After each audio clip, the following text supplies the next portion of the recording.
Halo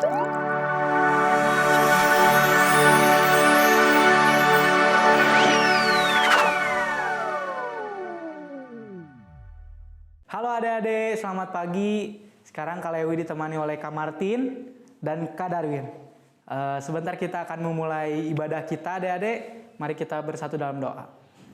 Terima kasih Bapak, terima kasih Tuhan Yesus. Selamat pagi Bapak, selamat pagi Tuhan Yesus. Kita akan memulai kebaktian kita ya Tuhan. Kiranya Engkau memimpin kita ya Tuhan dari awal, pertengahan hingga akhirnya. Terima kasih Bapak, terima kasih Tuhan Yesus. Kami telah berdoa dan mengucap syukur. Haleluya. Amin. Sebentar kita akan naikkan pujian adik-adik, kasihnya seperti sungai.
Sebentar kita akan mendengarkan firman Tuhan adik-adik. Mari kita naikkan pujian Bapakku datang padamu.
Yang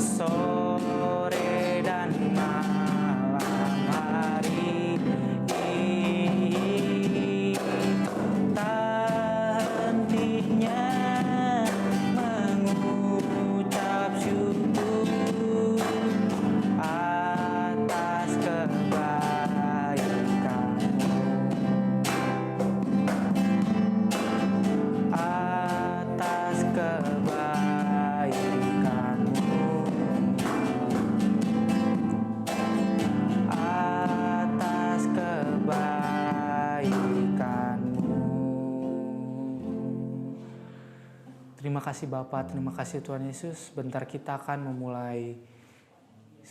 mendengarkan firman-Mu ya Tuhan.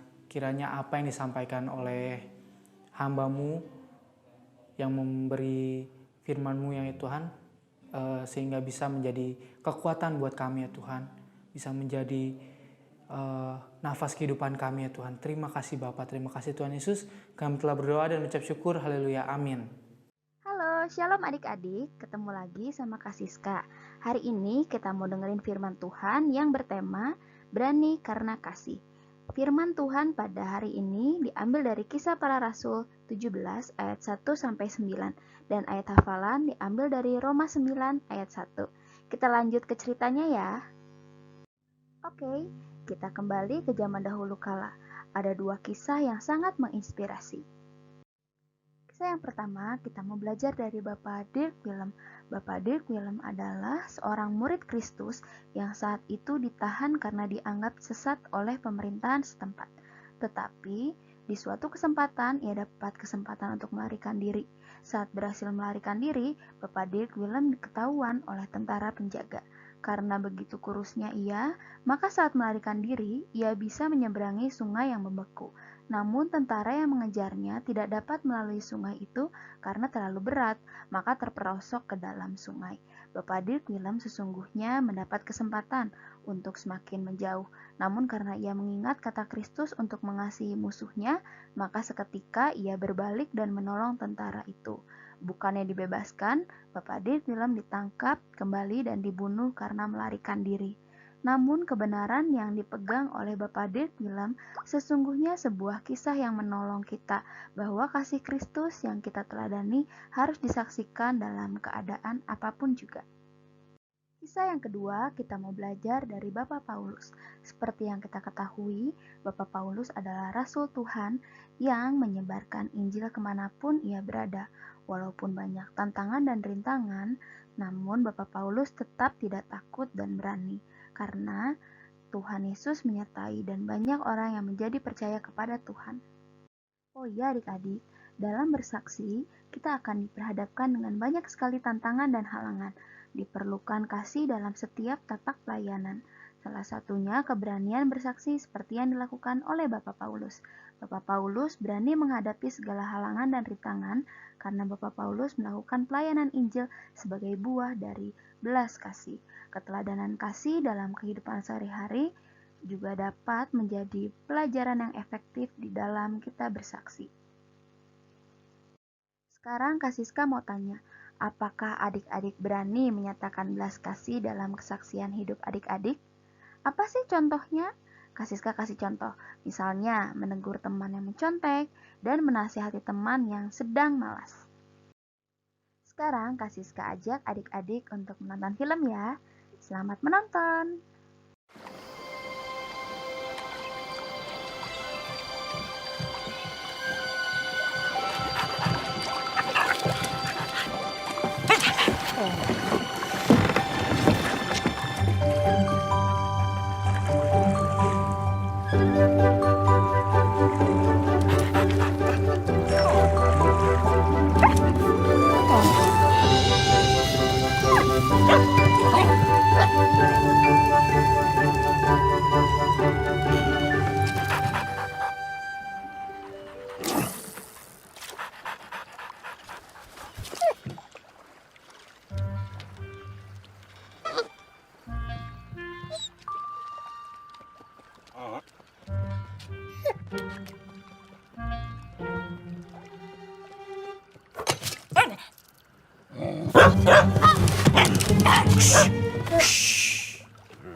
Gimana adik-adik? Seru kan filmnya? Hari ini kita dapat banyak sekali pelajaran.